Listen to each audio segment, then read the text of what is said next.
کەوابوو تجارەتکردن و بازرگانیکردن لەگەڵ خوای پەروەردگارە یەکێکە لە نیعمەتە گەورەکان و بە تایبەتی لە مانگی ڕەمەزان. لەوانەیە بڵێن تجارەت لێل خوا، بازرگانی لێل خوا. بەڵێ برا، بەڵێ خوشکی بەڕێز، بەڵێ تجارەت لەگەڵ خوا. هەر خوا لە قورئانە خۆی باسیەکە، ئەفەرمێ ئین الذین یتلون کتاب الله وأقاموا الصلاة وأنفقوا مما رزقناهم سرا وعلانية أولئك يرجون تجارة لن تبور. أو كسانيك قرآن أخوانا ئامۆژگارەکانی قورئان وەرەگرن، نوێژ و ڕێکوپێکی ئەنجام ئەدەن، خێر و سەدەقات ئەکەن، ئەوانە بەڕێزان ئەوانە تجارەتێکیان کردووە هەرگیز خەسار ناکەن. تجارەتێک کە هەرگیز خەساری نییە. تۆ هەر تجارەتێکەکەی قابلی بە خەسارە، بەس تجارەت لەگەڵ خوایە خەساری نییە. چی تجارەتێ لەوە گەورەترە کە خوای تەعالە ئەفەرمێ مثل الذين ينفقون أموالهم في سبيل الله كمثل حبة أنبتت 7 سنابل في كل سنبلة 100 حبة والله يضاعف لمن يشاء والله واسع عليم. نمونێ ئەو کەسانەی کە لەگەڵ خوایە تجارەتەکەن، کە یەک دانەگەنمێک وەک ئەوە وایە، وەکو کەسێک وایە یەک دانەگەنمێ ئەچێنێ، دانەگەنمەکە 7 گوڵ دەردێنێ، گشت گوڵێکی 100 گەنمیا پێوە، وەلەوەش زیاتر خوای تەعالە پاداش، یعنی 1 بە 700. هیچ تجارەتێ نییە لەم دنیاە 1 بە 700 بێ. حتى ئەو تجارەتە فێڵانەشی کە ئەکرێت کە ئەوترێت کە خەڵکی مسلمانی پێخەڵەتیان راماوەیەکە، گەنجانی پێخەڵەتیانرێ ئاوا و ئاوا و ئاوا، هەتا ئەوانەشە ئەگەر بالفعل ئەو خەیاڵانە باتایەتە دیش وەک ئەم تجارەتی خوا نییە. 1 بە 700 1 دیرهەم ئەدەی دڵنیا بە 700ەکە دەسەکەوێت. من باسی پاداشتی دنیا ناکەم، چونکە جاری وهەیە لە دنیاش خوای گەورە پاداش دەداتەوە، جاری وهەیە لە دنیاش خوای گەورە پاداش دەداتەوە. گوێ بگرن خۆشەویستەکانم. صحابة پێغەمبەری خوا ئەفەرمێ صلی الله عليه وسلم بۆمانە گێڕێتەوە، باسی کابرایەکمان بۆ کە لە صحیحی موسلیمە هاتووە.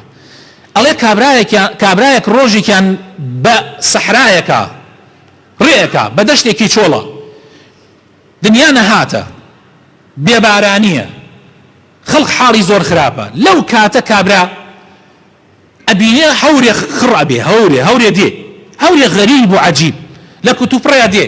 کابرا دەشتەکە چۆڵە، گوێی لێ ئەبێ دەنگێک بانگ ئەکا. پێغەمبەر فەرمێ صلی الله علیه وسلم لەو ئەو هەورەوە پێ ئەڵێ بڕۆ خێر و بەرەکەتەکەت بڕژێنە ناو حەدیقەکەی فڵانی کوڕی فڵان، ناو باخەکەی فڵانی کوڕی فڵان. عەجیب و غەریب، ئەم کابرا زۆر سەیری دێ، تووزێکی پێ ئەچێ و باران دەسی پێ ئەکا، باران دەسی پێ ئەکات لە شوێنێکە، ئەو هەموو ئاوە هەمووی خڕ ئەبێ، ئەڕات چەند جۆگە هەیە خڕ ئەبێ، بەناو جۆگەیەکیان ئەڕوا، ئەویش بەو جۆگەیە ئەڕوا، دەی ئەڕات تا گاتە باخێ تەماشاکە. ئەمە کابرایەکە بێڵەکە ها بەدەستیەوە خەریکە ئاوەکە دابەشە کاتە سەر باخەکەیە، سەلامی لێەکە و ئەو شێ عەلەیکم سەلام، ئەڵێ تۆ زەحمەت نەبێ ناوت چییە؟ ئەڵێ فڵانی کوڕی فڵان. سبحان الله، ئەڵێ بۆ پرسیار ناوی منەکەی؟ ئەڵێ والله عەجیب و غەریب، لەم بێبارانیە لەم وەزعە واللهی گوێم لە حەورەکە بوو، یەک بانگدەرێ بانگی کردوتی بڕۆ ئاوەکەت بڕژێنە ناو باخەکەی فڵانە کەسە. عەجیب، تو ئەبێ چیت کردوێ بۆ خوای پەروەردگار؟ فەرمووی مادام وایە من ئەمە سڕی بەینی خۆم و خوایە، بەڵام مادام تۆ ئەوە خوا ئەوەی پێت پیشاندا منیش باقەکەیت پێ ئەڵێم. واللهی من ئەم باخە خوای تەعالا بە من بەخشوێتی، لەو کاتەوە بە من بەخشوێتی، من کردمەتە 3 بەشەوە. خێری ئەم باخە، واریداتی ئەم باخە کردمەتە 3 بەشەوە. بەشێکی لە سەر خۆی سەرفەکەمەوە، ساڵانە بەشێکی بۆ باخەکە سەرفەکەمەوە، بەشی دووهەمی بۆ ماڵ و مناڵەکەی خۆم سەرفەکەم، بەشی سێهەمی لە پێناوی خوایە ئەبەخشم. ئەیکەم بە 3 بەشەوە. 3 دیناری تیا بێ، دینارێکی لەسەر باخەکە سەرفەکەم، دینارێکی بۆ ماڵ و مناڵم سەرفەکەم، دینارێکیشی لە پێناوی خوایە ئەبەخشم. وتی دەی ئەوەیە سەیکەن برا بەڕێزەکەم، سەی تجارەتکەن، خەڵکانێک هەیە لەگەڵ خوایە بینیان. یعنی عەجیب و غەریبە ئەم مەسائلانە، ئەمە پەیوەندی بە هەنێ مەسائلەوە نییە. کابرایەک گەنجێ کوڕەکەی خستە زانکۆیەکی ئەمریکی لە کولێژی ئیدارە و اقتصاد ئەی خوێنە کوڕەکەی خستە کولیەی ئیدارە و اقتصاد لە زانکۆیەکی ئەمریکی. کوڕەکە طبعا 4 ساڵ باوکی هەورێدا لەگەڵ یاودەی کوڕ پێگەیشت و الحەمدولله کولیە و زانکۆی تەواو کرد. دوایەوە تەعینات نییە خۆتان نەزانن. کوڕ هاتەوە لەگەڵ باوکی دوکانێکی معرەزێکی هەیە، معرەزەکە چی تێ ئەفرۆشێ؟ سەلاجە و مجەمیدە و غەسالە و فرن و ئەو شتانەی کە ئەو دوکانانەی لەو جۆرە شتانە ئەفرۆشن. کوڕ هاتەوە لەگەڵ باوتی باوە خۆتە زانی تەعینات نییە و ئیشێک نییە، من حەزەکەم یارمەتی تۆ بەم و تۆش پێویستت بە یارمەتیە. وتی جا کوڕم من ئاواتم ئەوەیە. هات و ماوەیەک 10-15 ڕۆژێ لەگەڵ باوکیا ئیشی کرد، تەماشای کرد باوکی گشت سەرمانێک یەکێک لە ئامێرەکانی ئەکا بە خێر ئەیدا بە فەقیرێک، ئەیدا بە ماڵێکی فەقیر. مانگ وا هەیە سەلاجەیەکە داتە ماڵێکی فەقیر، مانگ وا هەیە مجەمیدەیەکە داتە ماڵی فەقیر، مانگی وا هەیە فرنێکە دا، مانگی وا هەیە غەسالەیەکە دا. ئەموتی باوە تۆ هەموو مانگی ئەمە ئەکەی؟ وتی بەڵێ کوڕم. وتی ئەمە چۆنە بێ ئاخر کوڕ باوە ئەمە وا چۆنە بێ؟ جا تۆ هەچی خێر و بێری ئەم دوکانەیە تۆ ئاوای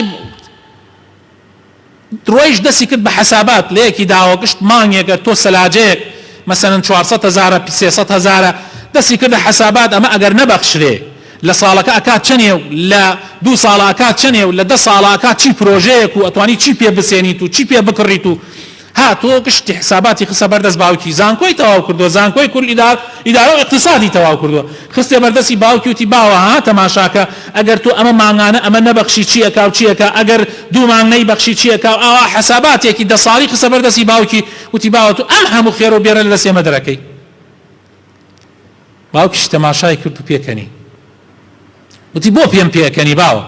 درۆکەم ئەوە هەمووی حساباتە، من ئەوەم خوێندووە ئاوایە. وتی کوڕم پرسیارێکت لێک. وتی فەرموو باوە گیان. وتی کوڕم لەسەر زەویا سەگ زۆرە دوور لە ڕووی جەنابتان یا مەڕ؟ عەجایب. وتی طبعا مەڕ زۆرە. وتی کوڕم سەگ چەند جار ئەزایێ لە ساڵێکە و مەڕ چەند جار ئەزایێ لە ساڵێکە؟ وتی باوە سەگ لە ساڵێکە 3-4 جار ئەزایێ، هەر جارێکیش 4-5 بەچکە ئەهێنێ. مەڕیش لە ساڵێکە جارێک ئەزایێ، مەڕێک یا 2 مەڕ بەچکەیە یا 2 بەچکە هێنێ. وتی باشە کوڕم خەڵک سەگ سەرە بڕن گۆشتەکەی ئەخۆن یا مەڕ سەرە بڕن گۆشتەکەی ئەخۆن؟ وتی کوڕم باوەگیان طبعا معلومە یعنی مەڕ ئەخوا گۆشت سەگ ناخوا. ئەیوتی کوڕم باشە بۆ سەگ کەمە بۆ مەڕ زۆرە؟